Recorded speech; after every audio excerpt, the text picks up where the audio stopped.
Assalamualaikum warahmatullahi wabarakatuh. Selamat siang, Pak Rangga. Kami dari kelompok 3 dengan judul atau studi kasus Gaya Hidup Nongkrong Habib. Ya, boleh next. Ya, sebelum masuk ke dalam inti kasusnya, kenalin saya Tarfazil Wicaksono dengan di belakang 155. Boleh, Habibi? Izin memperkenalkan diri, nama saya Muhammad Habib Yudhisno dengan di belakang 138. Lalu ada saya Muhammad Asmir Rabbani Firdaus dengan NIM belakang 157. Saya Pierre Valkyrie dengan NIM belakang 152.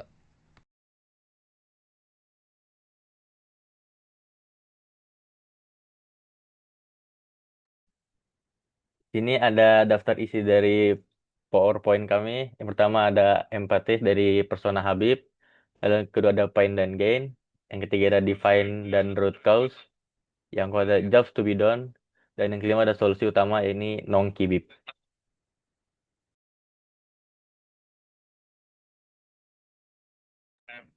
Di empatis persona di sini adalah profil Habib, di mana dia merupakan mahasiswa semester 4 di UPNVJ di ilmu komputer.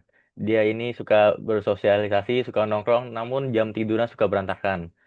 Dia ini juga penganut sistem kebut semalam, SKS, dan sering ngaret, sangat ngaret mengerjakan tugas. Skenario empatinya, Habib ini punya tugas yang sangat besar, dengan deadline 2359, seperti sekarang. Lalu jam 1 dia diajak teman untuk nyicil proker dia. Namun Habib malah berpikir, nongkrong bentar aja sampai jam 9, habis itu pulang ngerjain tugas. Next.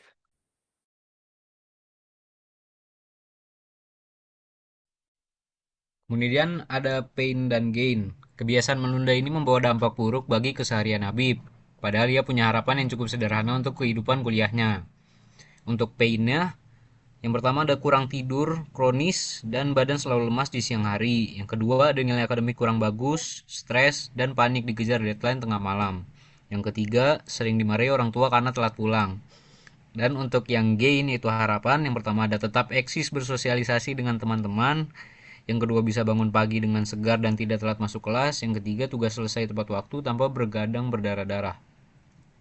Next.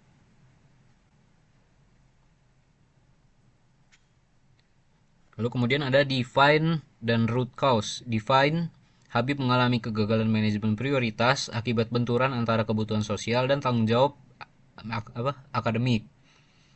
Tidak ada sistem batasan yang tegas dari dirinya maupun lingkungan. Kemudian ada akar masalah atau root cause. Yang pertama, kenapa telat? Karena dia kesiangan tidur di pagi hari. Yang kedua, kenapa tidur pagi? Karena baru mengerjakan tugas di jam 12 malam. Yang ketiga, kenapa baru dikerjakan? Karena asik bernongkrong bersama temannya. Boleh next. Iya, ini judge bedaannya. Ketika saya sendiri sedang asyik nongkrong namun memiliki tenggat waktu tugas yang belum selesai, saya butuh intervensi yang kuat.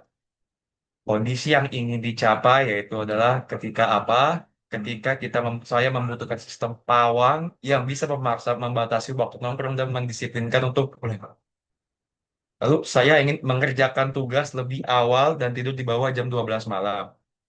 Sehingga bangun tepat waktu untuk kelas pagi tanpa kehilangan kehidupan sosial. Lalu ada pain believers. Ada pain point dan pain relievernya. Pain point-nya itu adalah tidur malam. Untuk pain relief-nya itu bisa tidur cepat. Pain point-nya lupa waktu. Pain relief-nya mengingat waktu.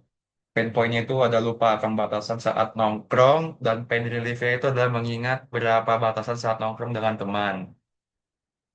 Ada 3 poin reliever. Yang pertama, memberikan, ini seperti tadi, mengubah batasan waktu nongkrong yang terikat dengan hukuman nyata. Lalu yang kedua, ada mengubah tempat nongkrong menjadi tempat yang produktif, yaitu sosial dan akademik. Lalu yang ketiga, menjadikan teman nongkrong sebagai sistem pengingat terbuka, bukan sekadar distraksi. Sebelumnya ini hanya kebutuhan PowerPoint ya Pak, bukan kenyataan, mohon maaf. Ya, baik. Terima kasih, Habibi.